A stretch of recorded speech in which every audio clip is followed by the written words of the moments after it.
আসসালামু আলাইকুম, কেমন আছো সবাই? আশা করছি সবাই অনেক ভালো আছো। তোমাদের দোয়ায় এবং আল্লাহর রহমতে আমি অনেক ভালো আছি।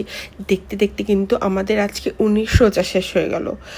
মানে ভালো সময়গুলো মনে হয় আসলে খুব জলদি জলদি চলে যায়। তো আজকে রাতে সেহরিতে খাওয়ার জন্য আলু ভর্তা বানিয়ে রাখছি ইফতারির সময়। আজকে ইফতারির সময় থেকেই ভিডিও করা শুরু করেছি। তো দেখো এখানে ইফতারির সময় হয়ে গিয়েছে। আজকে আমার ইফতারি খাওয়ার পর খুব ইচ্ছে হচ্ছিল ডিম ভাজি দিয়ে ভাত খেতে, বাট ঘরে আনফর্চুনেটলি আজকে কোনো ডিম ছিল না। তো যুবরাজ আমার জন্য টমেটো ভর্তা আর বেগুন ভাজি করে দিয়েছিল, সাথে তো আলু ভর্তা ছিলই। কারণ মাছ মাংস খেতে খেতে এখন আর ভালো লাগে না, তো ইচ্ছে করে একটু ভর্তা দিয়ে ভাত খাই। তো আলহামদুলিল্লাহ, সে আমার জন্য অনেক কষ্ট করেছে, অনেক মজা হয়েছে, ইয়ামি ইয়ামি।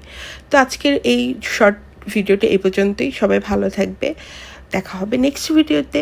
আল্লাহ হাফেজ।